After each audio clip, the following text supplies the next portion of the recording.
Chemical coordination and integration chapter को शुरू किया था।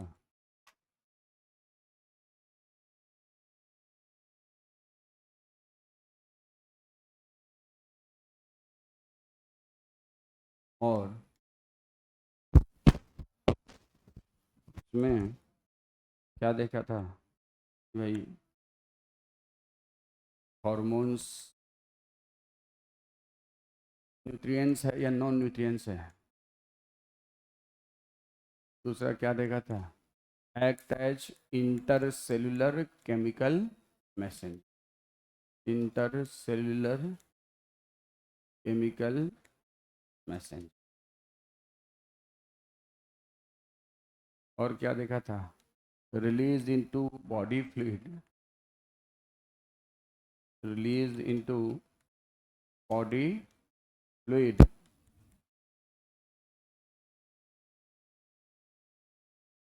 work on itself, work locally and work at distant site, distant, तो distant site पे वर्क करता है, किसके थ्रू ट्रांसपोर्ट होगा, तो ट्रांसपोर्टेड थ्रू ब्लड और लिम्फ, थ्रू ब्लड और लिम्फ।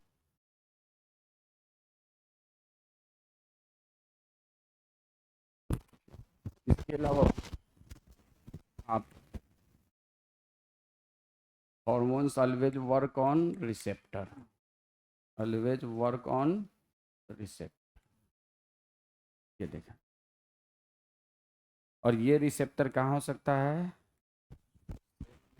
पे तो प्लाज्म में और न्यूक्लियो। और ये रिसेप्टर किस चीज़ का बना होगा, प्रोटीन का या समथिंग एल्स, प्रोटीन का। हार्मोन का रिसेप्टर ऑलवेज प्रोटीनिशियस, न्यूक्लियो।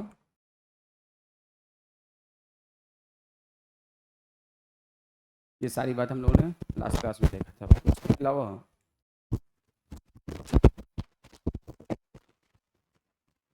हमने देखा था हॉर्मोन्स प्रोड्यूसिंग स्ट्रक्चर, कौन कौन से, एक तो तीन, organize endocrine gland,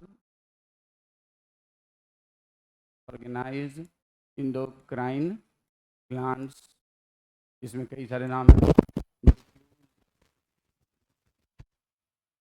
endocrine tissue जैसे कि हार्ट, किडनी, लीवर।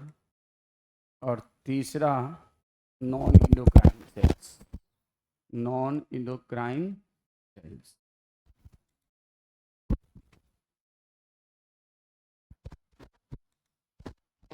जैसे कि इसका एक एग्जांपल दिखा था ग्रोथ फैक्टर, ठीक है। अब आप कहा जाए इंडोक्राइन सिस्टम मेड बाय, तो क्या कहेंगे, इंडोनो। ये भी आपकी एनसीईआरटी के बुक में है कि नहीं, endocrine system made by this two producing structure, this three thing. तो ये हार्मोन प्रोड्यूसिंग स्ट्रक्चर्स हो गया, ठीक है। अब उसके बाद आपको मालूम है कि endocrine glands are ductless gland, endocrine glands are ductless.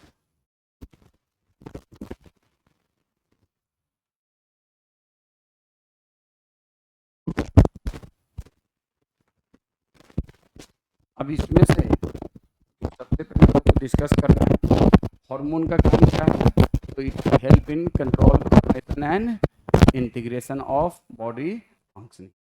अब आप, मैंने क्या कहा था, हार्मोन का फंक्शन क्या है, function to control coordination and control coordination and integration. Neural system भी यही काम करता है, न्यूरल सिस्टम भी यही काम करता है। कौन सा सिस्टम, न्यूरल सिस्टम। तो endocrine system and neural system both perform the same. और इसके लिए एक और वर्ड है जो कि आपने जरूर सुना है, होम्योस्टैसिस, क्या? तो कंट्रोल कोऑर्डिनेशन इंटीग्रेशन के लिए एक सिंगल वर्ड क्या है? होम्योस्टैसिस। तो आपसे कहा जाए कि आपके बॉडी को होम्योस्टैसिस में बनाए रखने के लिए कौन सा सिस्टम रिस्पॉन्सिबल है, तो आप कहेंगे न्यूरल सिस्टम और दूसरा इंडोक्राइन सिस्टम। तो आप सब जानते हो होम्योस्टैसिस? जानते हो या नहीं? अगर नहीं जानते हो तो बताता हूँ। तो वो होम्योस्टैसिस का मतलब क्या होता है? होम्यो और स्टैसिस। होम्यो मतलब सिमिलर और स्टैसिस मतलब स्टेट। तो हम लोग के बॉडी को एक स्पेसिफिक स्टेट में बनाए रखने में दो सिस्टम बहुत ग्रेट रोल अदा करता है। कौन सा दो सिस्टम? न्यूरल। जैसे कि मान लिया जब हम लोग पानी कम पीते हैं तो यूरिनेशन कम होता है कि ज़्यादा होता है? कम होता है। जब एक्सेस पानी पीते हैं तो क्या होता है? एक्सेस यूरिनेशन होता है। ठंड में अगर लगती है तो बदन कांपने लगता है, गर्मी लगती है तो पसीना आने लगता है। क्यों आता है? बदन क्यों कांपता है ठंड में? इसलिए कि गर्मी पैदा हो सके। गर्मी में पसीना क्यों आता है? ताकि बॉडी का में ठंडा लग सके। पानी जब हम कम पीते तो यूरिनेशन कम क्यों होता है? ताकि बॉडी में वाटर और इलेक्ट्रोलाइट का बैलेंस मेंटेन रहे। पानी ज़्यादा पीते हैं तो यूरिनेशन ज़्यादा क्यों होता है? ताकि बॉडी में वाटर और इलेक्ट्रोलाइट का बैलेंस मेंटेन रहे। इसी को क्या कहते हैं? होम्योस्टैसिस। और ये कौन कंट्रोल करता है? Neural and endocrine. अब आपको हमने लास्ट क्लास में बताया था न्यूरल और इंडोक्राइन सिस्टम का मिलन कहाँ होता है?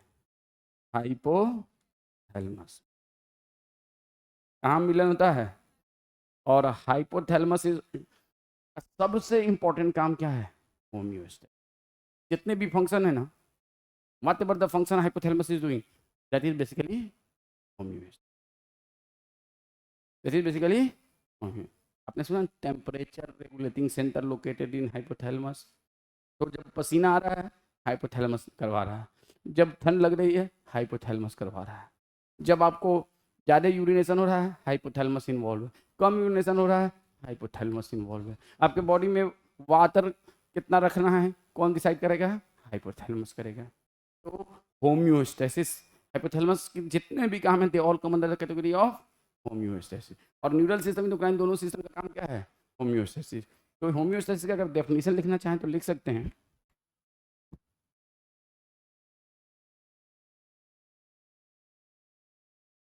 Homeostasis means maintaining a specific or particular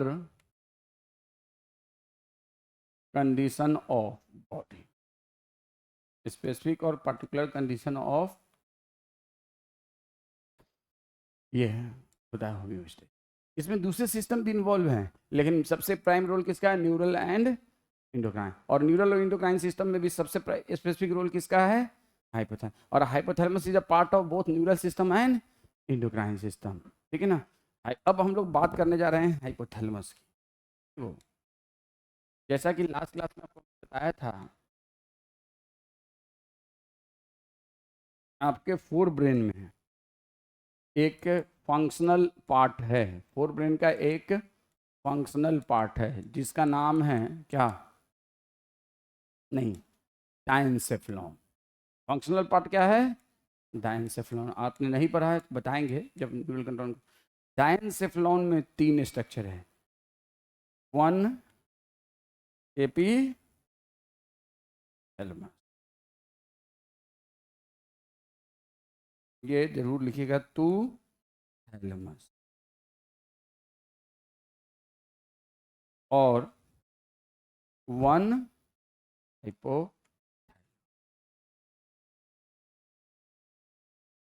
तो हाइपोथैलेमस के बारे में लिखता है एनसीईआरटी के बुक में कि हाइपोथैलेमस कंस्टिट्यूट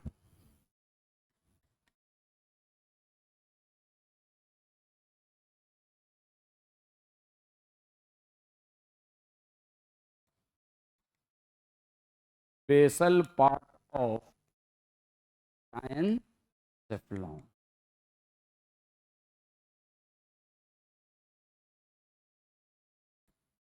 और located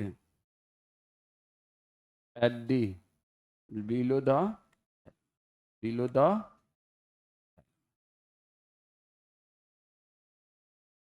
अब लास्ट क्लास में हमने बताया था hypothalamus constitute basal part of diencephalon और लोकेटेड बिलो द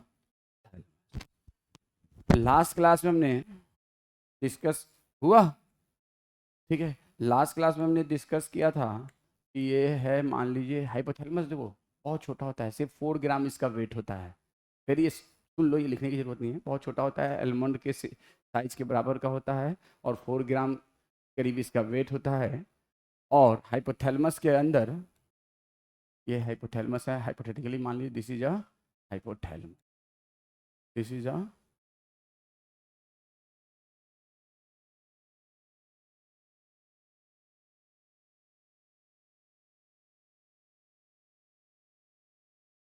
हाइपोथैलेमस।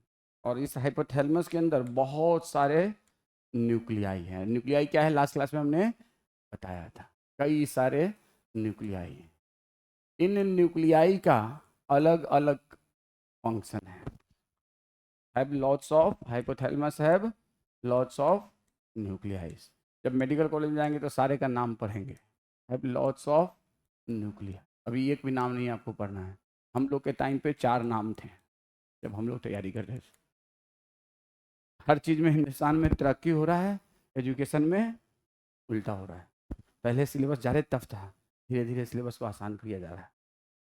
क्यों? Because of Gen Z. You all belong to Gen Z, और जेन जी के बच्चों की औकात बहुत कम हो गई है, ठीक है। तो ये बात फैक्ट है। और इसमें मालूम है सबसे इम्पोर्टेंट रोल किसका है? पेरेंट्स का। यस, नहीं मैं भी पेरेंट्स, लेकिन सबसे इम्पोर्टेंट रोल, अब मेरी बीवी जो है अपने बच्चों को चाहती है कुछ उसको उफ नहीं हो, मैं तो थोकता हूँ। बच्चों को स्ट्रांग बनाना है तो उसे थोका था कि करो, नहीं ये फैक्ट है। स्ट्रांग बनाना है तो उसे थोका था कि करो। उसे फूल बना के रखोगे ना, मुरझा जाएगा, फूल मुरझाता है, ठीक है ना, मुरझा जाएगा। उसे बना के रखो एकदम बिल्कुल, क्या कांटा, कांटा नहीं मुरझाता है ना, चुभता है दूसरों के लिए, अपने अपने को बना के रखता है। तो आजकल पेरेंट्स ही बना रखा है ना, जेनजी को बनाने में किसका रोल है? पेरेंट्स का, और कोई का नहीं। देखो इसके अंदर बहुत सारा न्यूक्लियाई है, इनमें से कुछ न्यूक्लियाई जो है वो हार्मोन पैदा करते हैं। और उन जब न्यूक्लियाई है, न्यूक्लियाई से क्या होगा, तो न्यूक्लियाई के पास, ये बताओ न्यूक्लियाई से क्या निकला हुआ होगा? डेंड्राइट्स निकले होंगे कि नहीं? तो ये सब डेंड्राइट्स हैं, याद आ रहा है ना, ये सब डेंड्राइट्स होंगे। लास्ट क्लास में हमने डायग्राम बनाया था, ये न्यूक्लियाई से डेंड्राइट्स निकल रहे हैं। अब इन सब न्यूक्लियाई से क्या होगा? एक्जन फाइबर निकलेगा कि नहीं? निकलेगा। तो एक्जन फाइबर भी निकलेगा, एक्जन फाइबर भी निकलेगा। अब जैसे कि किसी से एक्जन फाइबर हो सकता है इतना ही दूर में आके रह जाए, किसी से एक्जन फाइबर इतना यहाँ तक पहुँच जाए, किसी से एक्जन फाइबर हो सकता है यहाँ तक आ जाए, कलर भी चेंज, किसी से एक्जन फाइबर यहाँ तक आ जाए, ऐसे ऐसे बाहर तक निकल गया। एक और से एक्जन फाइबर इससे, तो इससे एक्जन फाइबर ये सब निकल निकल के किसी से एक्जन फाइबर यहीं पे रह गया। तो मैं कुछ को बता रहा हूँ। अब इनमें से कुछ का न्यूक्लियाई जो है हार्मोन पैदा करता है, और जो हार्मोन न्यूरॉन से पैदा होता है उसको कौन सा हार्मोन कहते हैं? Neuro hormone. तो एक वर्ड हमने लास्ट क्लास में बताया था, न्यूरो हार्मोन, आपके बुक में भी है, hormones produced by neuron.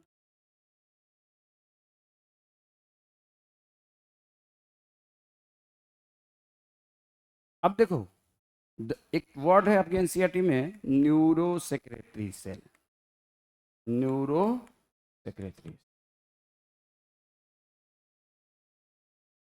The neurons which produce hormone, the neurons which produce hormones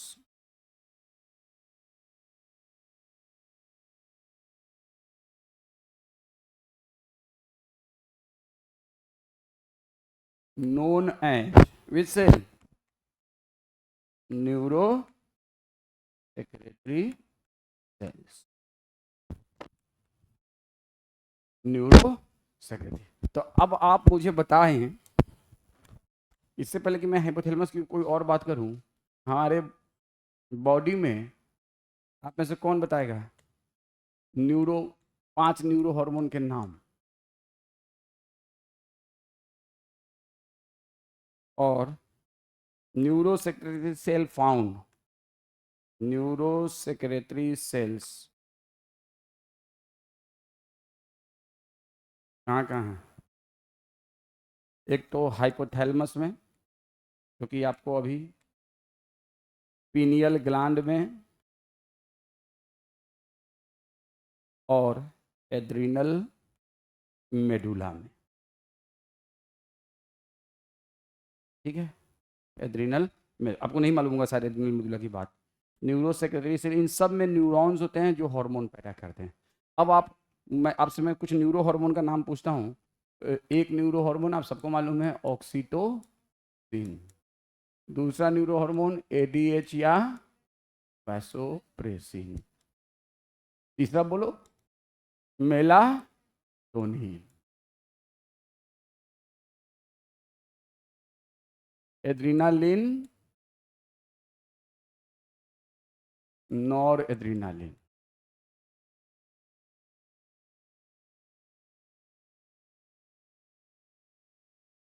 और इसके अलावा regulating hormones, regulating hormones produced by hypothalamus, hypothalamus, regulating hormones produced by hypothalamus. तो ये सारे न्यूरो हार्मोन्स के नाम आपके बुक में हैं। ठीक है, तो आज के बाद एड्रेनालिन नॉर एड्रेनालिन को कौन सा हार्मोन कहेंगे आप? Neuro hormones. क्यों? क्योंकि वो न्यूरोनल सेल से पैदा होता है। किससे पैदा होता है? न्यूरोनल सेल से। Oxytocin, vasopressin, melatonin and regulating hormone produced bye hypothalamus. अब इस हाइपोथैलेमस में बहुत सारे न्यूक्लियाई हैं। इनमें से मान लीजिए ये वाला न्यूक्लियाई कौन सा है? ये वाला न्यूक्लियाई, ये वाला न्यूक्लियाई, ये वाला न्यूक्लियाई और ये वाला न्यूक्लियाई, ये हार्मोन प्रोड्यूसिंग न्यूक्लियाई है। बाकी का अलग अलग काम है, अलग अलग सेंटर्स हैं। सेंटर्स बताया था ना, temperature regulating centre, water osmotic balance centre, अलग अलग centre, thirst centre, hunger centre, इन्हीं सबको कहते हैं। तो आपको ये ध्यान रखना है कि हाइपोथैलेमस के अंदर कुछ न्यूक्लियाई जो है ना वो इंडोक्राइन वर्क करता है, और बाकी का न्यूक्लियाई नॉन इंडोक्राइन वर्क करता है। इंडोक्राइन वर्क का मतलब हार्मोन पैदा करता है। तो ये बताइए, आपके बुक में, एनसीईआरटी के बुक में क्या लिखा है? Hypothalamus produce how many type of hormones? 2 type. कौन कौन सा? Inhibiting hormone and releasing. आपके एनसीईआरटी के बुक में लिखता है ऐसा। 2 टाइप का हार्मोन तो ठीक है, लेकिन ये जो लिखा है ना रेगुलेटिंग एंड इनहिबिटिंग हार्मोन, ये एनसीईआरटी के बुक में ये लैंग्वेज पूरी तरह से गलत है। बता रहा हूँ, देखो ये हो गया। इसमें डायग्राम बनाने की जरूरत नहीं, तो हम समझ पिछले क्लास में। न्यूरो हार्मोन समझ में आ गया, न्यूरो सेक्रेटरी सेल समझ में आ गया। जो भी न्यूरॉन हार्मोन पैदा करेगा उसको क्या कहेंगे? Neuro secretory cell. और जो हार्मोन न्यूरॉन से पैदा हो उसको, उस हार्मोन का नाम क्या देंगे? Neuro hormone. अब अगर मैं आपसे पूछूं, ये हाइपोथैलेमस है, ये हाइपोथैलेमस, इस डायग्राम को आपको बनाना है। और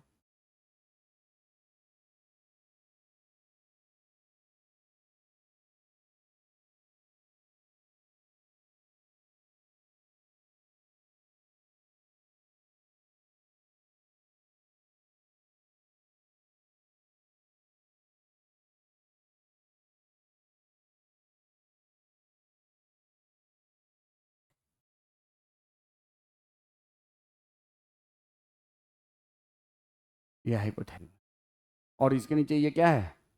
हाइपोफाइजियल ग्लैंड। कौन सा? ये वाला। ये वाले को हम क्या कहते हैं? हाइपोफिजियल ग्लैंड, क्या कहते हैं? हाइपोफिजियल ग्लैंड, जिसको आप लोग लोकली क्या कहते हैं? Pituitary gland. कौन सा ग्लैंड? पिट्यूटरी।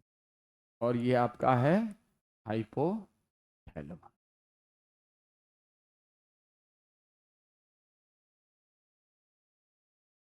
इसको क्या कहते हैं, इस स्ट्रक्चर को?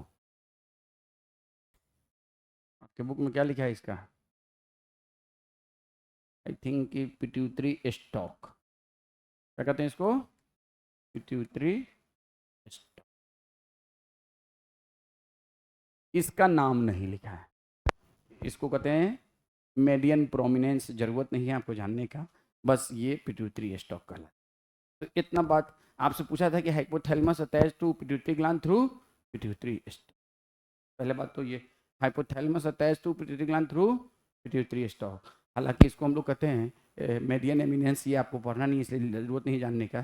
तो आपको एक तो ये डायग्राम बनाना है और लिखना है हाइपोथैलेमस अटैच टू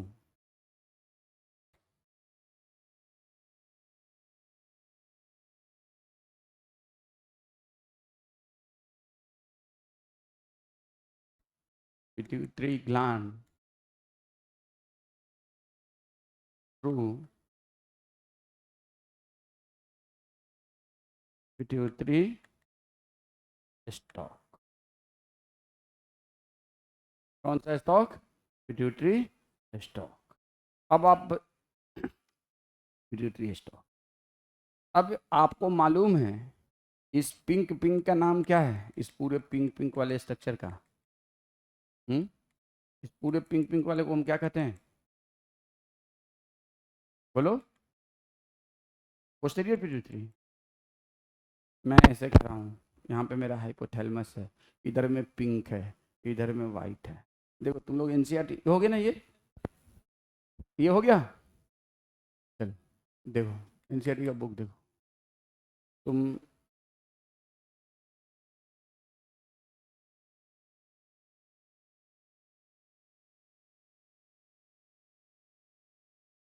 तुम लोगों ने इसको कैसे कंपेयर किया है ना, मुझे मालूम है क्यों कर रहे हो पोस्टर। ये तुम लोगों ने ये हूँ ऐसे, यहाँ पे मैं ऐसे हूँ, तो ये यहाँ पे क्या है? देखो कलर देखो आप, हाइपोथैलेमस का कलर कौन सा है? ये वाला। और इसका कलर कौन सा है? हाइपोथैलेमस के कलर का है कि नहीं?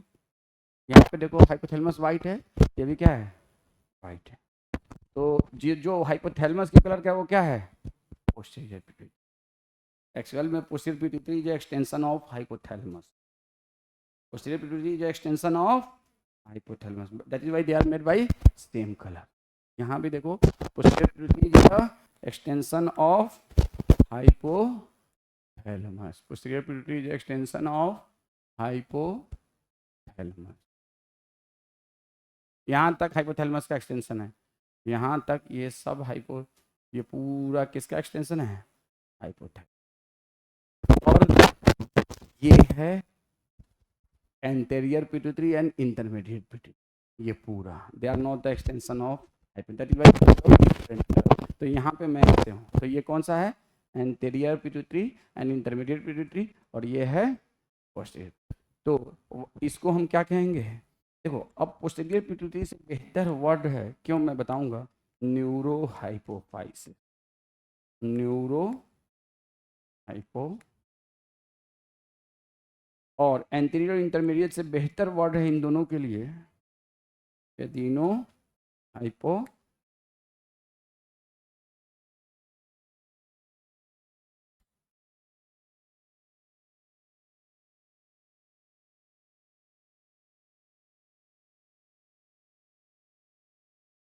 Adeno hypophysis.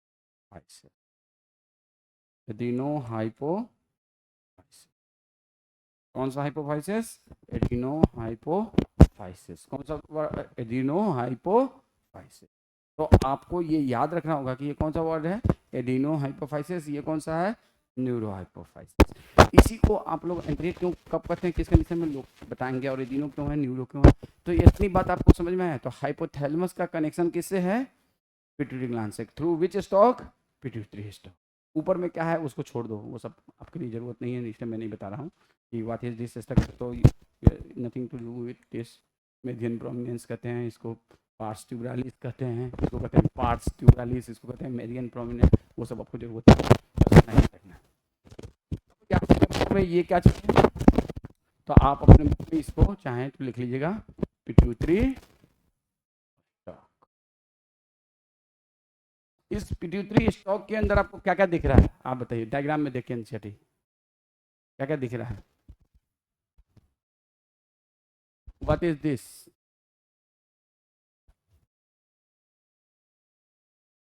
Blood vessel, blood vessel, and what is this,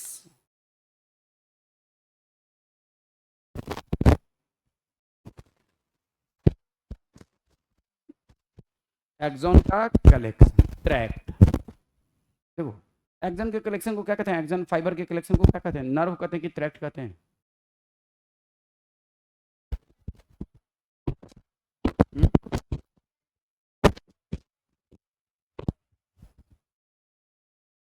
लेकिन आपकी बुक में ऐसा नहीं लिखा है, आपकी बुक में नर्व भी लिखा है सीएनएस में, सीएनएस के अंदर भी नर्व लिखा है, सीएनएस के अंदर। आपकी बात बिल्कुल ठीक है, आपकी बात ठीक है और पूरी तरह से ठीक नहीं है, लेकिन ठीक है, ठीक है नहीं, अच्छी बात सही बोल रही है। देखो क्या है ना, देखो आपको पहले समझ लो, ये हो गया ना, तो आप लिखो एक टर्म होता है ट्रैक्ट और एक होता है नर्व।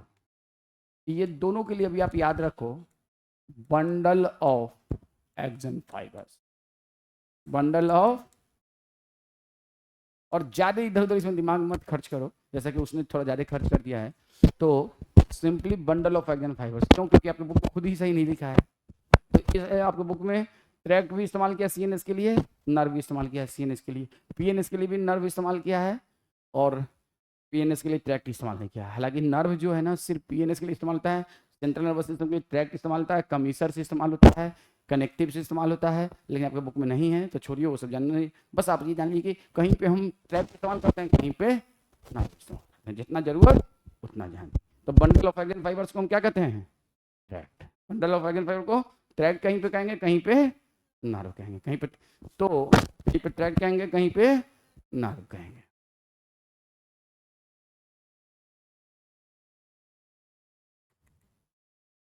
तो यहां पे जो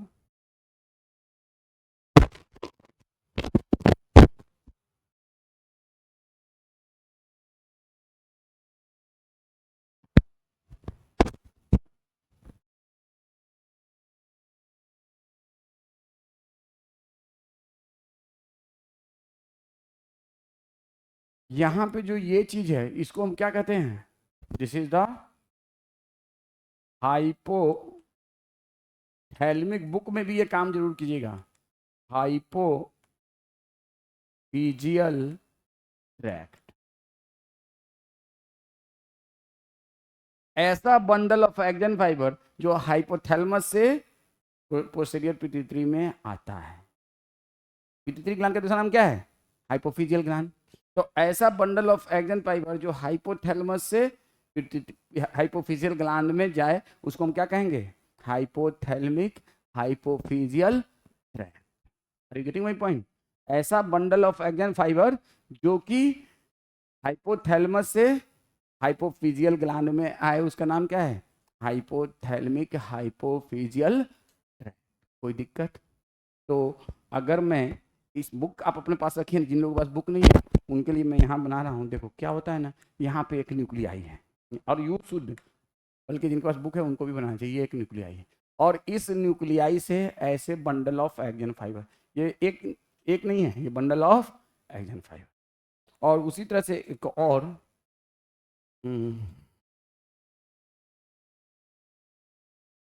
यस, एक और ये भी है और इससे भी बंडल ऑफ एक्सन। तो इन दोनों को बेटा हम क्या कहेंगे कंबाइनली, इन दोनों को हम क्या कहेंगे combinedly, hypothalamic hypophysial tract. Hypothalamic hypophysial tract. Physial क्यों? क्योंकि it is other name of pituitary gland. तो इन दोनों को कंबाइनली हम क्या कहेंगे? Hypothalamic hypophysial tract. कोई दिक्कत किसी को? Any problem? तो ये आपसे पूछा जाए कि hypothalamic hypophysial tract is a bundle of axon fibre which emerge from hypothalamus and enter into neurohypophysis या पोस्टेरियर पिट्यूटरी ग्लैंड। आपके लिए अभी कोई दिक्कत? तो आपसे डायरेक्ट नीट में क्वेश्चन आएगा कि hypothalamic hypophysial tract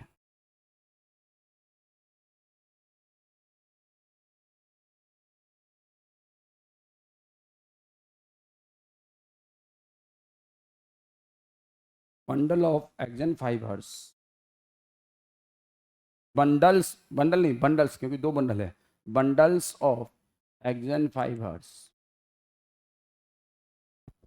emerge from hypothalamus and enter into neurohypophysis oblique posterior pituitary। ठीक है, अब देखो, आप में से बहुत सारे बच्चों ने कहा पोर्टल सर्कुलेशन। देखो क्या होता है ना, चलो इसको लिख लो। हाइपोथैलेमिक हाइपोफिजियल ट्रैक्ट क्या है? तो बंडल ऑफ एक्सन, बंडल्स दो बंडल है, एक नहीं, इसलिए लिखा है bundles of axon fibre emerge from hypothalamus and inter into neurohypophysis oblique posterior pituitary. तो ये बात, तो आपसे कहा जाए कि पिट्यूटरी स्टॉक के अंदर क्या देखा जाएगा? तो एक तो ये स्ट्रक्चर देखा जाएगा, कौन सा? Hypothalamic hypophysial tract. अब ये बताओ, आपके हाइपोथैलेमस को ब्लड की जरूरत है कि नहीं? बिल्कुल है, वो एक ऑर्गन है, हर एक ऑर्गन को ब्लड की जरूरत है। तो यहाँ पे ब्लड की सप्लाई होती है, यहाँ पे ब्लड की, यहाँ से ब्लड आया, यहाँ से ब्लड आया, यहाँ से ब्लड आएगा और ये आके यहाँ पे ब्लड कैपिलरीज में बन जाएगा। किस में बन जाएगा? यहाँ से ब्लड आया और ये ब्लड आया और ब्लड आके यहाँ पे किस में चेंज होगा? ब्लड कैपिलरीज में। इसमें चेंज होगा ब्लड कैपिलरीज, और ये ब्लड कैपिलरीज यूनाइट होके ये ब्लड कैपिलरीज में चेंज हुआ, it change into blood capillaries.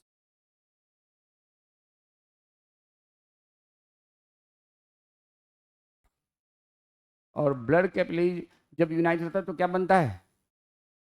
Artery. ये कौन सा आर्टरी है? हाइपोथैलेमिक आर्टरी है। ये एक आर्टरी है, नाम आप हाइपोथैलेमिक लिखो ना लिखो, सिर्फ आर्टरी। ये आर्टरी हाइपोथैलेमस को में आया, डिवाइड हुआ किस में?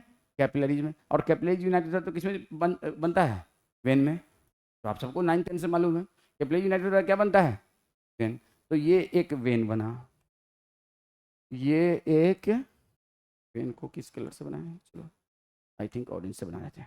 ये एक वेन में बना और ये वेन आया यहाँ पे, कहाँ पे आया? एडिनो हाइपोफाइसिस में। कहाँ आया बेटा? Adeno hypo. और एडिनो हाइपोफाइसिस में आके ये फिर से टूट गया किस में? कैपिलरीज में। फिर से टूट गया किस में? कैपिलरीज में। और फिर से ये टूट गया कैपिलरीज, और ये कैपिलरी फिर से यूनाइट होकर क्या बना? वेन। फिर से यूनाइट होकर क्या बना? वेन। तो यहाँ कुछ अजीब सा मामला है, यहाँ कुछ अजीब सा मामला है। आप देखो मैं क्या कह रहा हूँ कि हाइपोथैलेमस में एक आर्टरी आया, वो कैपिलरीज में टूटा, यूनाइट हुआ, वेन बना, ये आप सबको मालूम। वो वेन किस में आया है? एडिनो हाइपोफाइसिस में। और यहाँ फिर से कैपिलरीज में टूटा और फिर ये यूनाइट होकर वेन बना। तो इस वेन का नाम क्या है? ये इंपॉर्टेंट नहीं है, मैं बता रहा हूँ। इसको कहते हैं हाइपोफिजियल वेन्स कहते हैं। कौन सा वेन कहते हैं? हाइपोफिजियल। लेकिन यहाँ आर्टरी और वेन के बीच में एक दूसरा वेन, आर्टरी और वेन के बीच में नॉर्मली क्या होता है? एक आर्टरी है, ये आर्टरी किसमें होता है? कैपिलरीज में। वो कैपिलरीज किसमें यूनाइट होकर क्या बना है? वेन। और वो वेन कहाँ सप्लाई होता है? ग्रेटर वेन में। ग्रेटर वेन का मतलब, ग्रेटर वेन का मतलब subclavian vein and vena cava. Major vein and greater vein. Greater vein किसको कहते हैं? सबक्लेवियन वेन को। और मेजर वेन किसको कहते हैं? वेना कावा को। ये दोनों बात आपके एनसीईआरटी के बुक में है। कहाँ पे? बॉडी फ्लूइड एंड सर्कुलेशन में। ठीक है, ग्रेटर वेन और वेना कावा में, मतलब कि सबक्लेवियन वेन और वेना कावा में जाके सप्लाई होता है। वो किसी फिर से कैपिलरीज में नहीं टूटता है। लेकिन यहाँ पे एक कैपिलरीज यूनाइट हुआ वेन में, और वेन फिर से टूट गया किसमें? कैपिलरी। तो ऐसा वेन जो कि कैपिलरी से स्टार्ट हो, कैपिलरीज में इंड हो, उसको कौन सा वेन कहते हैं? Portal vein. A vein which start from capillaries and end in capillaries is described as which vein? Portal vein. Or a vein which take blood from one organ to another organ described as portal vein. A vein which bring blood from one organ to another organ described as portal vein. तो आपको लिखना चाहिए what is portal vein. दो बात है इसकी related. A vein which bring blood from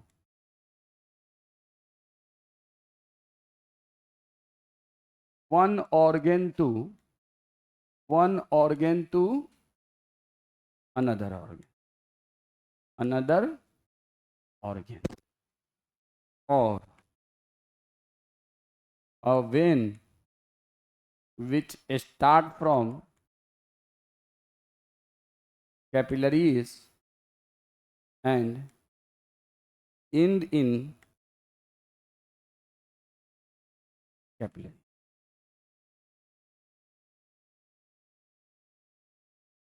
known as, बात बोलो, कौन सा वेन? Portal vein. कौन सा वेन? अब इस पोर्टल वेन ऐसे हमारे बॉडी में, और जितने भी रेप्टाइल्स मैमल्स हैं उनके बॉडी में 3 तरह के पोर्टल वेन होते हैं। उनमें से ये एक पोर्टल वेन है। कौन सा है? ये वाला एक पोर्टल वेन है। और ये पोर्टल वेन किसको किससे कनेक्ट कर रहा है? हाइपोथैलेमिक थैलमस को हाइपोफिजियल ग्लैंड से। हाइपोथैलेमस को हाइपोफिजियल ग्लैंड से। तो इस पोर्टल वेन का आप सबको नाम मालूम है, हाइपोथैलेमिक हाइपोफिजियल, बोलो, पोर्टल वेन। Hypophyseal portal. तो आपको ये बात अब समझ में आ रहा होगा हाइपोफिजियल क्यों वर्ड इस्तेमाल होता है? बिकॉज पिट्यूटरी ग्लैंड का दूसरा नाम है। और हाइपोथैलेमस को एडिनो हाइपोफाइसिस से कनेक्ट कर रहा है कौन सा वेन? ये वाला। तो इसका नाम है हाइपोथैलेमिक हाइपोफिजियल पोर्टल वेन। क्या नाम है?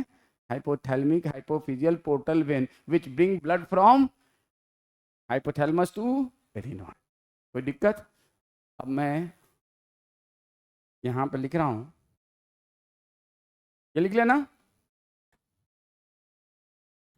पिट्यूटरी स्टॉक के अंदर 2 चीजें हैं। कौन कौन सी? एक तो हाइपोथैलेमिक हाइपोफिजियल ट्रैक्ट। कोई दिक्कत? Hypothalamic hypophysial tract. और दूसरा क्या चीज है? Hypothalamic hypophysial portal when. इस बात में अगर आपको कोई दिक्कत हो तो प्लीज टेल मी। अब देखिए, आपसे पूछा जाए ये दोनों, इसका काम क्या है? तो ये बंडल ऑफ एग्रियन फाइबर को हाइपोथैलेमस से न्यूरो हाइपोफाइसिस में लेके आता है। ये ब्लड को पिट्यूटरी से एडिनो हाइपोफाइसिस। कोई दिक्कत? कोई दिक्कत? Any problem? किसी को कोई दिक्कत? बोलिए, एनीवन, एनी प्रॉब्लम? कोई दिक्कत इसमें? बहुत बेसिक बात है कि ये क्या कर रहा है। तो ये दोनों, ये पोर्टल वेन और इधर हाइपोथैलेमिक हाइपोफिजियल ट्रैक्ट। अब आ जाइए, ये जो न्यूक्लियाई है ये वाला, जिसको आपने यहाँ पे अभी देखा, इस न्यूक्लियाई, ये न्यूक्लियाई, इस न्यूक्लियाई और ये वाला न्यूक्लियाई,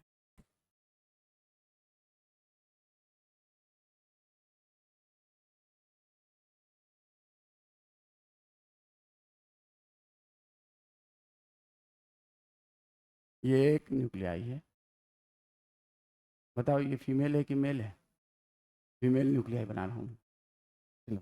और ये एक न्यूक्लियाई है जो मेल और फीमेल दोनों में होता है, इसलिए मैं जेंडर इसमें डिफाइन नहीं कर रहा हूँ, ठीक है। ये भी दोनों में होता है लेकिन काम मेनली फीमेल में होता है। इससे हार्मोन पैदा होता है, और वो हार्मोन जो पैदा होता है ना, वो एक्सोनली इस एक्जन फाइबर के जरिए ट्रांसपोर्ट होते हुए जाता है और जाके यहाँ पे स्टोर होता है। तो बताओ ये कौन सा हार्मोन होगा? ऑक्सीटोसिन।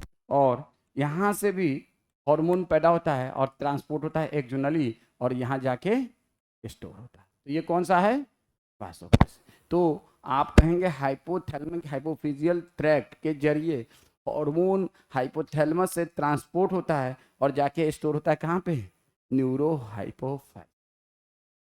और ये दोनों हार्मोन प्रोड्यूसिंग स्ट्रक्चर यहाँ पे न्यूक्लियाई है, और इस न्यूक्लियाई से हार्मोन पैदा हुआ। आपके बुक में लिखा हुआ है कि पोस्टीरियर पिट्यूटरी में एक्सोनली ट्रांसपोर्ट होता है हार्मोन, और यहाँ पे जाके स्टोर होता है। आपके बुक में लिखा हुआ है ट्रांसपोर्टेड एक्सोनली, कहाँ लिखा हुआ हम बताएंगे। तो लिखेंगे the two nuclei produce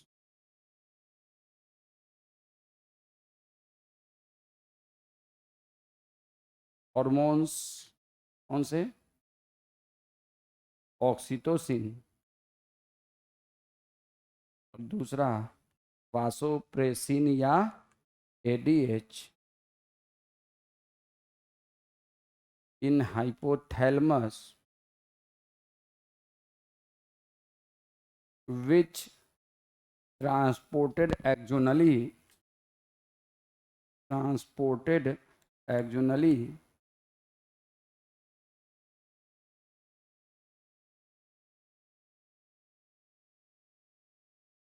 to neurohypophysis and stored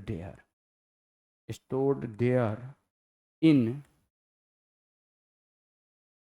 इस गोल गोल को क्या कहते हैं? साइनेप्टिक नॉब ना, या साइनेप्टिक वेसिकल नॉब। और साइनेप्टिक नॉब के अंदर किसमें? साइनेप्टिक वेसिकल में। ये दे आर इन, यहाँ पे जगह नहीं है इसलिए मैं इसको ऊपर लिख रहा हूँ, इन साइनेप्टिक वेसिकल विदिन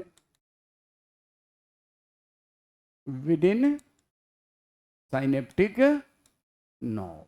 इतना तो मालूम होगा ना रे कि नॉब क्या होता है, साइनेप्टिक वेसिकल क्या होता है। तो ये सब गोल गोल जो होता है ना, ये ऐसे, उसको साइनेप्टिक नॉब कहते हैं। ये एक्जन से आया और इसके अंदर साइनेप्टिक वेसिकल, और इसी में स्टोर होता है। कौन सा? तो ये आपसे कहा जाए कि ऑक्सीटोसिन या वासोप्रेसिन कहाँ बनता है? हाइपोथैलेमस में। in which transported to neurohypophysis and stored there in synaptic vessel within synaptic। यहाँ पे एक न्यूक्लियाई है, एक नहीं एक से ज़्यादा होता है, लेकिन अभी आप एक ही समझो। यहाँ पे एक न्यूक्लियाई है, और भी है, चलो एक और बढ़ाते हैं। ये एक न्यूक्लियाई है और एक और न्यूक्लियाई बना लेते हैं। It should be made by something pinky. तो ये न्यूक्लियाई और ये इसका एजेंट, ठीक है। इन दोनों से भी हार्मोन पैदा होता है। ये ग्रे कलर या जो भी कलर कहलाता है, और ये पिंक कलर, इन दोनों से भी हार्मोन पैदा हो रहा है। और ये हार्मोन यहीं पे हाइपोथैलेमस में रिलीज हो रहा है, और हाइपोथैलेमस में रिलीज होके ब्लड के जरिए, किसके जरिए? ब्लड के जरिए ये ट्रांसपोर्ट हो रहा है कहाँ पे? एडिनो हाइपोफाइसिस में। कोई दिक्कत? अब इन दो न्यूक्लियाई से दो नहीं कई तरह के हार्मोन पैदा होते हैं, और इन सारे हार्मोन्स को हम क्या कहते हैं? रेगुलेट। कौन से हार्मोन? Regulating hormone. तो आपसे मैं कहूं कि regulating hormone produced in hypothalamus, released in hypothalamus and transported through blood into adenohypophysis। तो कोई बात दिक्कत? किसी को कोई दिक्कत? इन न्यूक्लियाई से ग्रुप ऑफ हार्मोन्स पैदा होते हैं। कौन से? इस पिंक से और इस ग्रे कलर न्यूक्लियाई से, इस पिंक से और इस ग्रे कलर न्यूक्लियाई से, पिंक से और इस ग्रे कलर न्यूक्लियाई से बहुत सारे हार्मोन पैदा होते हैं। उन सबको कंबाइनली हम क्या कहते हैं? रेगुलेटिंग हार्मोन यहीं पैदा हुआ, यहीं रिलीज हुआ, और रिलीज होने के बाद ये ब्लड में सप्लाई हुआ और ब्लड से ट्रांसपोर्ट हुआ कहाँ पे, एडिनोइड।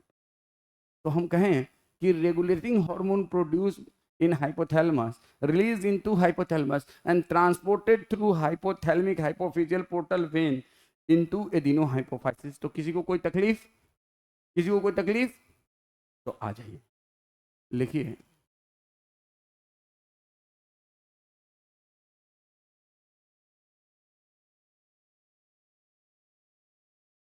ये लिखने, ये जरूर लिख लीजिएगा कि भाई द टू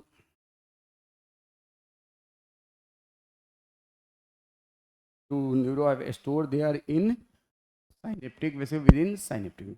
अब नेक्स्ट लिखेंगे the regulating hormones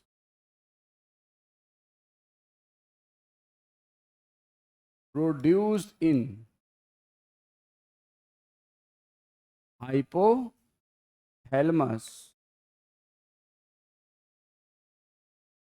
released in posterior pituitary या hypothalamus, hypothalamus कहीं कहाँ पर रिलीज हुआ, हाइपोथैलेमस, यहीं पे रिलीज हुआ, कहाँ पे रिलीज हुआ, यहीं पे। और रिलीज होने के बाद फिर ब्लड के जरिए ये ट्रांसपोर्ट हुआ कहाँ, एडिनो,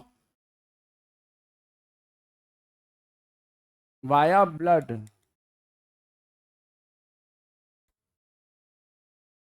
लिखेंगे ब्रैकेट में पोर्टल वेन, पूरा नाम नहीं लिखना है, जगह कम है, transported to adeno hypophysis, adeno hypo transported to adenohypo via blood transported to adenohypo। तो the regulating hormones produce in hypothalamus release in hypothalamus via blood, कौन सा, portal vein, transported to adenohypophysis. मेरी बात को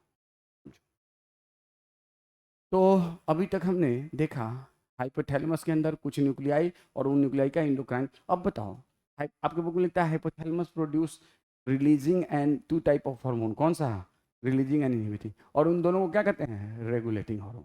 ये बताओ, ये तो ठीक है, ये regulating hormone. Hypothalamus also produce oxytocin and vasopressin, लिखना चाहिए था हमारे बुक में। चलो पहले बात समझ लो क्या लिखना चाहिए था, हमारे बुक में लिखना चाहिए था hypothalamus produce two type of hormone, one group is called as regulating hormone and other group is hormone for neurohypophysis, hormone for neurohypophysis, and the other group of which is produced for neurohypophysis is oxytocin and ये दोनों तो hypothalamus में पैदा हुआ ना। तो hypothalamus produce two group of hormones, one group is regulating hormones and other group is for hormone for neurohypophysis and this is oxytocin and vasopressin। देखो NCERT में क्या किया है, इसको हो गया ना, इसमें कुछ करना तो नहीं है ना। चलो एनसीईआरटी में क्या किया है,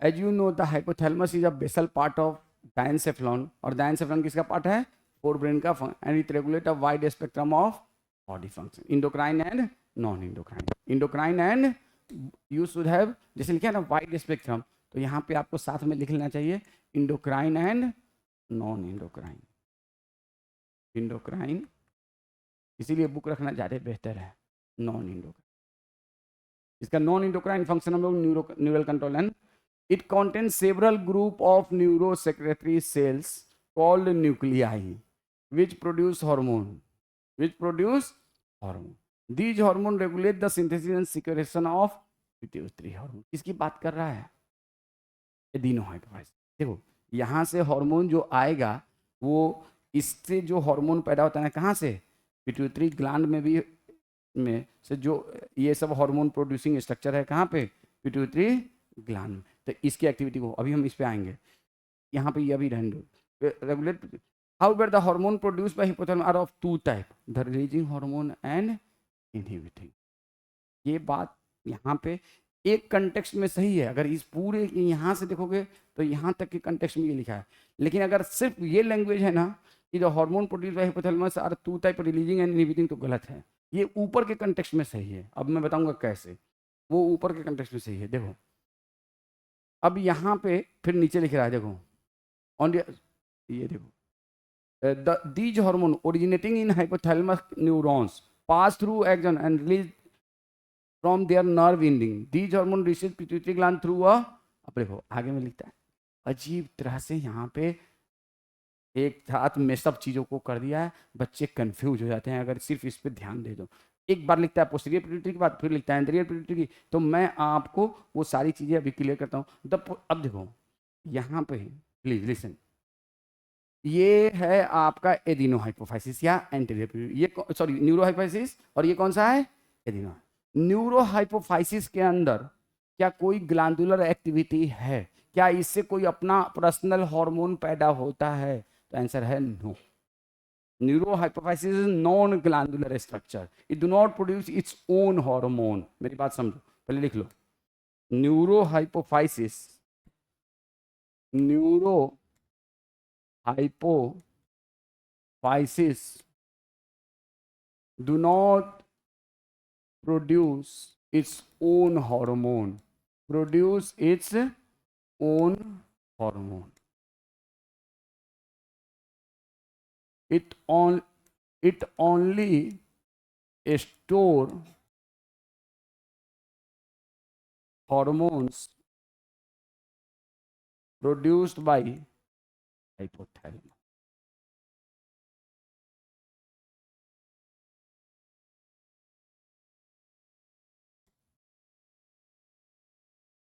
और ये सारे हार्मोन किससे सप्लाई होते हैं, नर्व फाइबर से। किससे, नर्व फाइबर या ट्रैक्ट से, बंडल ऑफ नर्व फाइबर या ट्रैक्ट से। तो आप आपसे कहूं कि न्यूरो हाइपोफाइसिस का अपना कोई, मैं क्या हूं, पपेट हूं किसी एक्स पर्सन का, तो मेरा अपना कोई वजूद नहीं है। तो न्यूरो हाइपोफाइसिस का अपना कोई वजूद नहीं है, ये डायरेक्ट किसके कंट्रोल में है, हाइपोथैलेमस। इसका अपना कोई वजूद नहीं है, इसीलिए बुक में हमारा लिखता है कि neurophysis under direct control of neurohypophysis. इसी को पोस्टीरियर पिट्यूटरी भी कहते हैं, क्यों कहते हैं वो बताएंगे। Under direct control of hypothalamus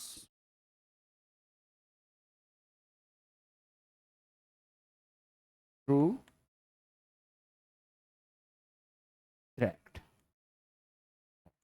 अब देखो एडिनो का मतलब क्या होता है, इसका नाम एडिनो क्यों है, यहाँ इसका नाम न्यूरो क्यों है, न्यूरो मतलब न्यूरॉन, यहाँ पे न्यूरॉन का डायरेक्ट कंट्रोल है, न्यूरॉन का नर्व फाइबर का यहाँ पे एंडिंग आया और यहाँ पे न्यूरॉन का डायरेक्ट कंट्रोल, इसलिए हाइपोफाइसिस मतलब पिट्यूटरी ग्लैंड और न्यूरॉन का है तो न्यूरो हाइपो। इसका नाम एडिनो क्यों, एडिनो का मतलब होता है ग्लैंड।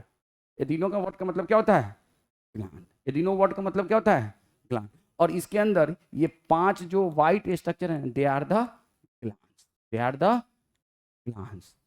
तो ऐसा पार्ट हाइपोफाइसिस का जिसके अंदर ग्लैंडुलर एक्टिविटी है, उसको क्या कहते हैं, adeno.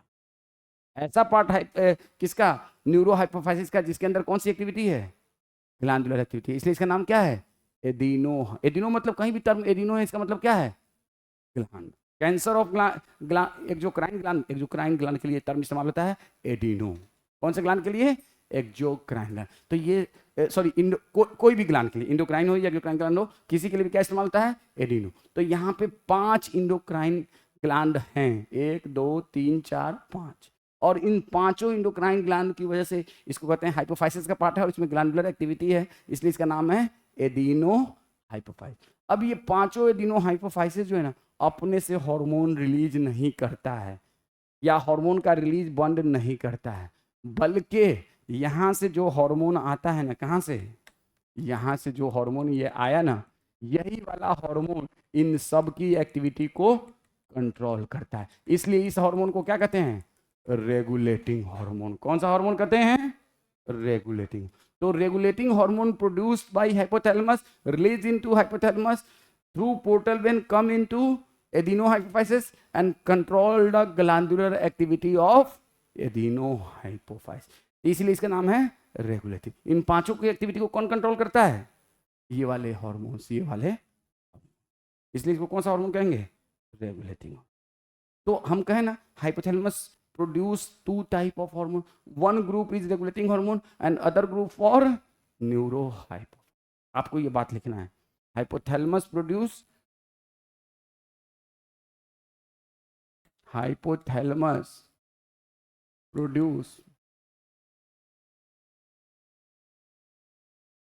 two group of hormone. Two group of hormone. One for, बोलो, posterior pituitary. One for posterior pituitary. Other is regulating hormone. Other is regulating hormone. अब आपको एनसीईआरटी वाली. अब ये रेगुलेटिंग हार्मोन क्या करता है? सुनो, मुझे कोई रेगुलेट करता है. कभी मुझे कहता है कि तुम एकदम एक्साइटेड स्टेट में आ जाओ, कभी कहता है तुम एकदम पैसिव हो जाओ. वही चीज है. तो इन पांचों को, इनमें से अलग अलग हार्मोन पैदा होते हैं. कभी इनको एक्साइट कर देते हैं, कभी इनको इनहिबिट करते हैं. तो रेगुलेटिंग हार्मोन दो तरह का होता है. जब इनको एक्साइट करता है तो कहते हैं रिलीजिंग हार्मोन, और जब इनको इनकी एक्टिविटी को रोक देता है तो क्या कहते हैं? Inhibiting hormone. तो regulating hormone is of how many type? Two. Releasing hormone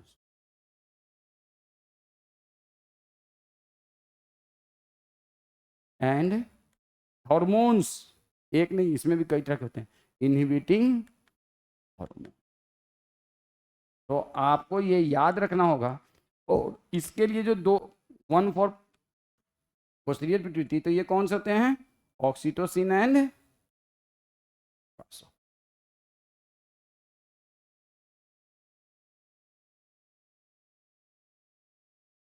अब देखो एनसीईआरटी का बुक यही लिखता है. देखो अब समझ में आएगा एनसीईआरटी क्या लिखता है यहाँ पे. ये देखो,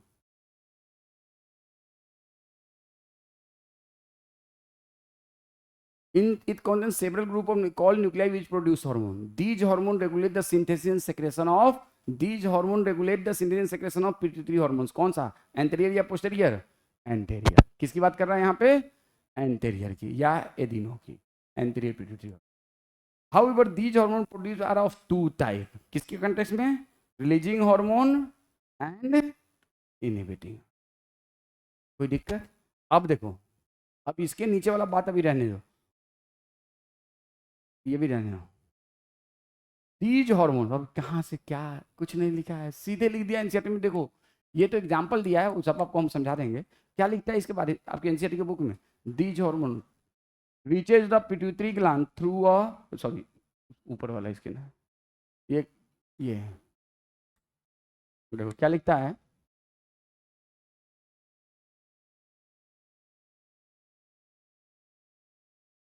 दीज हार्मोन, कौन सा हार्मोन?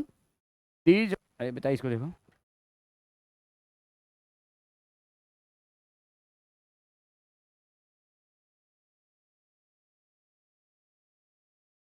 पढ़ो इसको.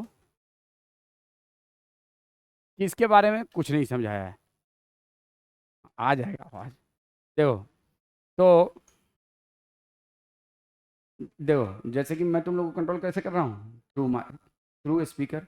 तो दीज हार्मोन ओरिजिनेट, किसकी बात कर रहा है? अब यहाँ पे आगे पीछे कुछ नहीं लिखा है. ऑक्सीटोसिन, वासोप्रेसिन, सीधे. अब पता नहीं कहाँ से ये, अभी तक इसमें कोई सुधार नहीं हुआ है.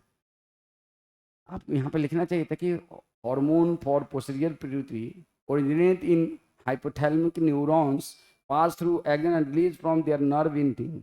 कौन सा? Oxytocin and vasopressin. अब ये आगे पीछे यहाँ पे कुछ भी नहीं लिखा है, बस ये लिख दिया है. बच्चा को, टीचर का काम है, जिम्मेदारी है, या बच्चा अगर बहुत होशियार है तो खुद से समझ सकता है. These hormone originate in the hypothalamic neuron, pass through axon and are release from the nerve ending. कौन से हार्मोन की बात कर रहा है? अब यहाँ पे पीछे भी कुछ नहीं उससे रिलेटेड है, आगे भी उससे रिलेटेड कुछ नहीं. ये बीच में कहाँ से लिख दिया, क्यों लिखा है, किस लिए लिखा है, ये बच्चा समझे या टीचर समझे. या आगे भी पीछे भी किसकी बात है? एडिनो हाइपोफाइसिस की. आगे भी किसकी बात है? Adeno hypophysis. और बीच में लिख दिया किसके बारे में?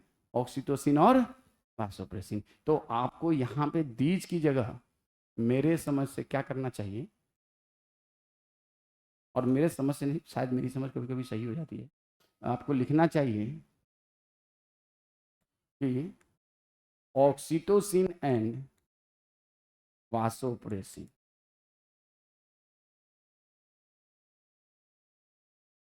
originating in hypothalamic pass through axon and release from their nerve ending into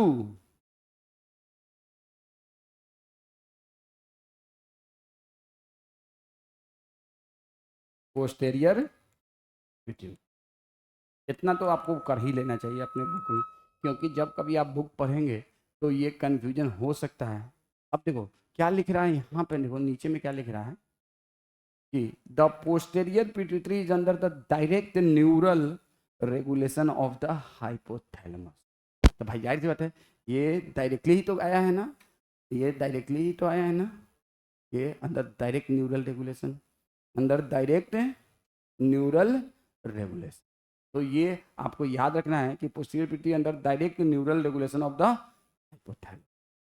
अब देखो ये दो लाइन है पोस्टीरियर पिट्यूटरी, अब बीच में इसके इधर और इधर क्या घुसा दिया है, एडिनो। अब एडिनो हाइपोफाइसिस में करा है कि डी जो हार्मोन का कौन सा हार्मोन ऑफ, इसकी तो गाली देने का मन कर नहीं यार, इतना मतलब इस तरह से लिखा है hormone for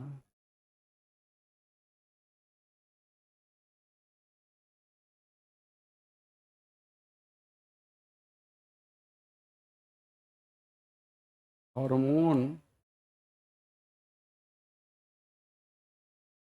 produced and released in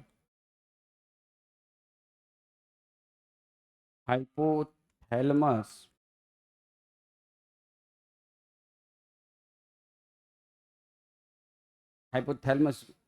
pass through, कुछ तो यार करना चाहिए ना, बुक आप जो भी लिखते हैं उसको कुछ तो मेहनत करना चाहिए।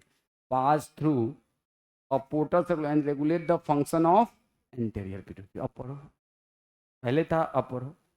Are you feeling the different thing? ठीक है, तो बिल्कुल बकवास लिख दिया आपके। Hormone produced and release in hypothalamus pass through portal circulatory system and regulate the function of anterior pituitary. कोई दिक्कत? तो आपके पास ऐसा बुक में ऐसा कर लेना चाहिए, क्योंकि आपके बुक में बहुत इधर उधर किया है, ये बिल्कुल ही नहीं करना चाहिए। अब ये रेगुलेटिंग हार्मोन्स कितने हैं टोटल बताइए? तो ये टोटल होते हैं 9, जिनमें से आपके बुक में एक नाम है GnRH लिखा है और दूसरा नाम लिखा है सोमैटोस्टैटिन, बस 2 नाम लिखा है। इसका मतलब ये नहीं कि आपको सिर्फ 2 ही जानना है, आपको 9 के 9 जानने हैं। रेगुलेटिंग हार्मोन टोटल कितने होते हैं? 9। उनमें से रिलीजिंग कितने हैं? 6। और इनहिबिटिंग कितने हैं? 3। तो आपको इतना काम तो जरूर कर लेना चाहिए जो मैंने किया है, यू शुड डू। अभी अगर नहीं कर सकते हैं घर पे जाकर लेक्चर देख कर लीजिएगा, लेकिन ये काम जरूर कर लीजिएगा, क्योंकि it will create a confusion when ever you study the NCERT। हो गया लो, ये क्या हो गया? कह रहा है कि क्या है ये हैं? जी ये कैसे हो गया? ये नाचेगा नहीं? चल भाई कर लेना अपना, मैं नहीं नचा रहा इसमें टाइम। चलो आ जा। तो अरे कर लेना घर पे लेक्चर देख, ठीक है। अब आ जाओ, बात करते हैं हम लोग। ये क्यों हो गया यार? कुछ ऐसा, अरे यस अब आए। चल, तो कर लेना घर पे, ठीक है। हाँ ताली मत बजावे, ताली बजाने वाला इंसान दिल्ली में बहुत होता है, ताली में गए। रेगुलेटिंग हार्मोन्स जो है 2 तरह के होते हैं, ठीक है, रिलीजिंग एंड इनहिबिटिंग। रिलीजिंग के नाम आपको याद होने चाहिए सबके सब, और इनहिबिटिंग भी।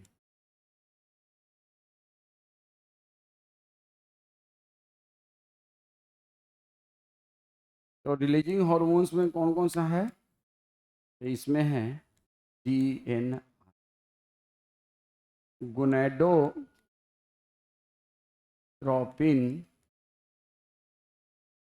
Releasing releasing hormone.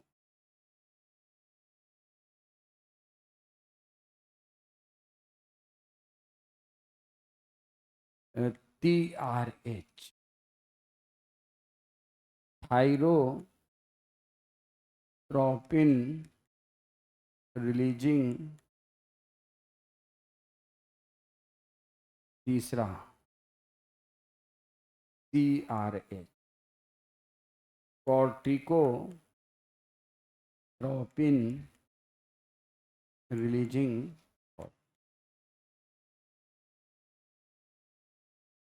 SRH, somatotropin releasing hormone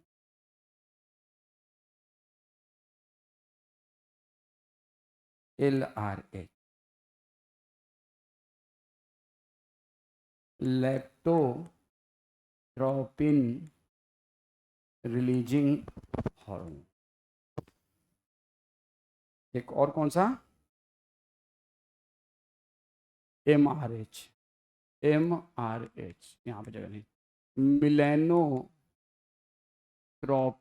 releasing hormone, melanotropin releasing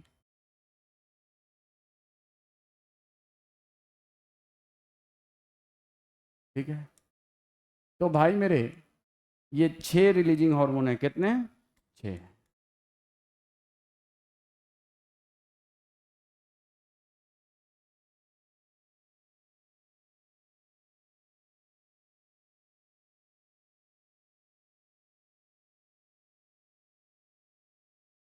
बोलो इसे कि 5 मिनट में अभी कॉल करता हूँ।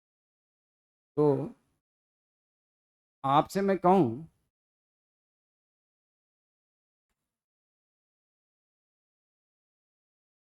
सोमैटोट्रोपिन का दूसरा नाम क्या है?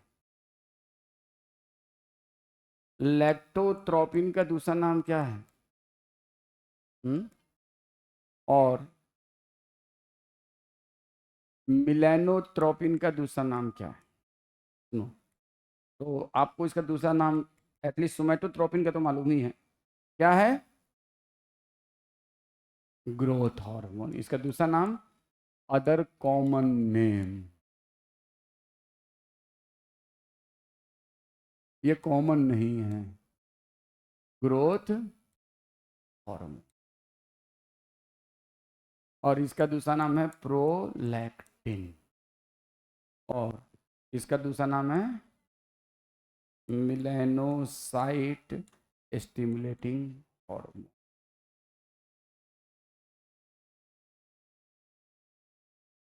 सुनो, मैं बता दे रहा हूँ, शायद आपसे नहीं पूछा जाएगा, जैसे कि thyrotropin is a very uncommon, इसका कॉमन नाम TSH। अब TSH का फुल फॉर्म मुझे बताने की जरूरत नहीं, you all know, you all know. Thyrotropin का कॉमन नाम क्या है? Thyroid stimulating hormone. कॉर्टिकोट्रोपिन का कॉमन नेम क्या है? बोलो, अब तो बोल सकते हो।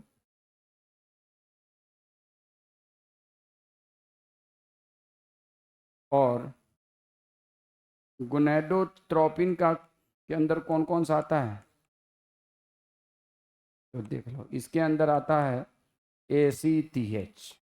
अब मैं इसका पूरा नाम नहीं लिख रहा हूँ। और कॉर्टिकोट्रोपिन के, गोनेडोट्रोपिन के अंदर FSH एंड, तो you must know this, gonadotropin, FSH और LH को कंबाइनली हम कौन सा हार्मोन कहते हैं? Gonadotropin hormone. ACTH का बहुत ही अनकॉमन नाम, जो कि आप शायद नहीं जानते होंगे, आप में से बहुत सारे बच्चे, TSH का अनकॉमन नाम thyrotropin. Somatotropin is a very common word, NEET में भी आया हुआ है और डिफरेंट मेडिकल एग्जाम में, कि ग्रोथ हार्मोन का दूसरा नाम क्या है? Somatotropin. You should not get confuse with somatostatin, somatostatin is a different thing, ठीक है? Growth hormone. लैक्टोट्रोपिन आपने शायद नहीं सुना होगा, प्रोलैक्टिन का दूसरा नाम है। मेलेनोट्रोपिन MSH का दूसरा नाम है। किसका नाम है दूसरा? MSH, ठीक है ना? और इसको हम लोग GH लिखते हैं, इसको शॉर्ट में कुछ नहीं लिखते हैं। Thyroid stimulating, adrenocorticotropic hormone, follicular stimulating and luteinising hormone. अब आपसे मैं इनहिबिटिंग हार्मोन का नाम लिखता हूँ, ये हो गया ना? देखो, लिख लेना, काम आएगा।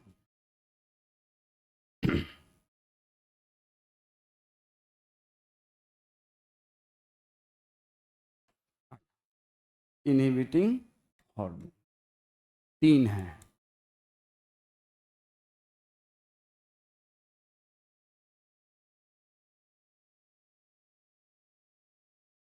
कौन से 3?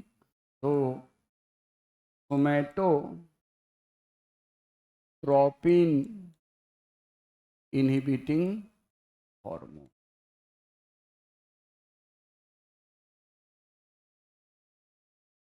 SIH। और सोमैटोट्रोपिन की जगह अगर हम लिखें ग्रोथ हार्मोन तो कोई दिक्कत? तो हम लिख देंगे ग्रोथ हार्मोन इनहिबिटिंग, कोई दिक्कत? तो सोमैटोट्रोपिन की जगह क्या लिख देंगे? ये।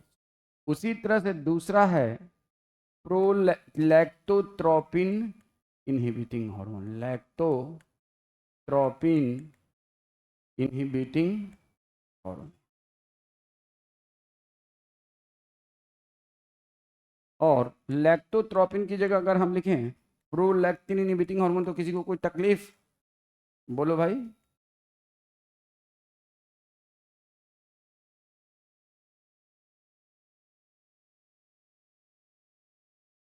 और उसी तरह से अगर हम लिखें मिलेनोट्रोपिन इनहिबिटिंग हार्मोन, कौन सा inhibiting hormone? Melanotropin inhibiting hormone. और मिलेनोट्रोपिन की जगह अगर हम क्या लिख सकते हैं? MSH लिख सकते हैं कि नहीं? MSH और इसके लिए IH, तो melano stimulating hormone inhibiting hormone.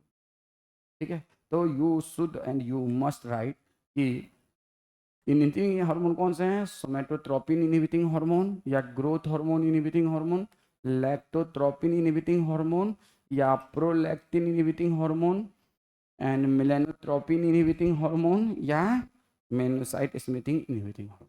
अब एक वर्ड है एनसीईआरटी में, सोमैटोस्टैटिन। कौन सा वर्ड? सोमैटोट्रोपिन ग्रोथ हार्मोन के लिए या ग्रोथ हार्मोन रिलीजिंग हार्मोन के लिए है? Somatotropin what use for growth hormone, and growth hormone produce by hypothalamus या पिट्यूटरी ग्लैंड। हाइपोथैलेमस या पिट्यूटरी ग्लैंड? हाइपोथैलेमस या पिट्यूटरी ग्लैंड?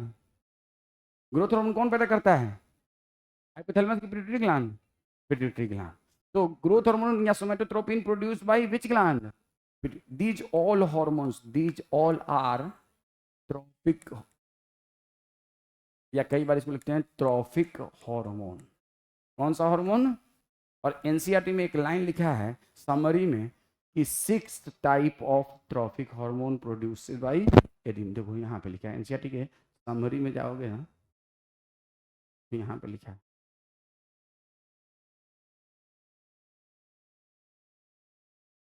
ये मत देखो पार्ट 45 वो बाद में produce 6 trophic hormone, 6 trophic hormone. तो कितने ट्रॉफिक हार्मोन है? 6 trophic. How many trophic hormone produce by adeno hypophysis? 6 trophic.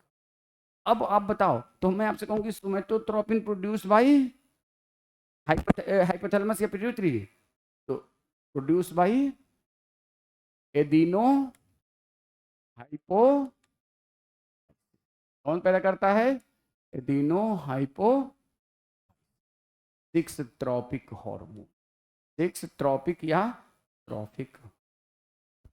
अब आ जाओ, इसका एक दूसरा नाम है somatostatin, and somatostatin produce by hypothalamus या पिट्यूटरी इनहिबिटिंग हार्मोन। मैं ऊपर लिख देता हूँ, इनहिबिटिंग हार्मोन प्रोड्यूस्ड बाय, बोलो, हाइपोथैलेमस। तो अक्सर जो मैं भी अब जब तैयारी करता था तो ये कंफ्यूजन हो जाया करता था कि सोमैटोस्टैटिन हाइपोथैलेमस या पिट्यूटरी? हाइपोथैलेमस। एंड सोमैटोट्रोपिन कौन? कौन? पिट्यूटरी। सोमैटोट्रोपिन कौन? पिट्यूटरी। और सोमैटोस्टैटिन नाम एक जैसा है, somatostatin is inhibiting hormone and somatotropin is basically growth hormone. तो आपको ये दोनों में कंफ्यूजन नहीं होना चाहिए। सोमैटोट्रोपिन जो है कौन सा है? एडिनो हाइपोफाइसिस या पिट्यूटरी ग्लैंड से, और ये जो है ना हाइपोथैलेमस। तो somatostatin is other name of growth hormone inhibiting hormone. तो ये कितना टोटल हो गया? 1 2 एंड 3। अब देखो 6 कौन सा हो गया? रिलीजिंग हार्मोन, और 3 कौन सा हो गया? इनहिबिटिंग। तो 6 3 9 हो गया। अब पीछे आ जाओ, और प्लस ये एक कौन सा? पोस्टीरियर पिट्यूटरी का तो दूसरा। तो हाइपोथैलेमस से टोटल कितने हार्मोन हुए? 11। उसमें से 2 है किसके लिए? पोस्टीरियर पिट्यूटरी के लिए, और बाकी का 9 किसके लिए है? Anterior pituitary. अब आप लोगों को ये जरूर दिमाग में कंफ्यूजन हो रहा होगा कि सर एंटीरियर पिट्यूटरी एडिनोइड क्या है? आपकी बुक में पार्स डिस्टालिस भी लिखा है, पार्स इंटरमीडिया भी लिखा है, पार्स नर्वोसा भी लिखा है, तो इसको भी हम लोग क्लियर करेंगे। तो आप अभी एक पॉइंट लिख लो, ये लिख लिया? हो गया ये? तो जल्दी से लिख लो, pars nervosa equivalent to neuro hypophysis and is equivalent to posterior। मैं नेक्स्ट क्लास में समझाऊंगा क्यों। अब बताओ पोस्टेरियर पिट्यूटरी क्यों इसका अलग अलग नाम है? क्यों इसका अलग अलग नाम है? नर्वोसा क्यों कहते हैं, न्यूरोहाइफाइसिस क्यों कहते हैं, पोस्टेरियर पिट्यूटरी क्यों कहते हैं? उसी तरह से pars intermedia, intermediate pituitary gland, intermediate pituitary gland लिखो इसको। और पार्स डिस्टालिस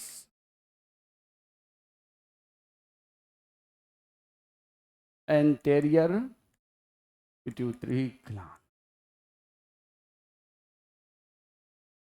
नेक्स्ट क्लास में मैं समझाऊंगा।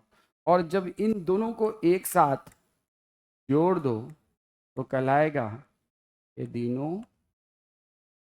हाइपो, क्या कहलाएगा?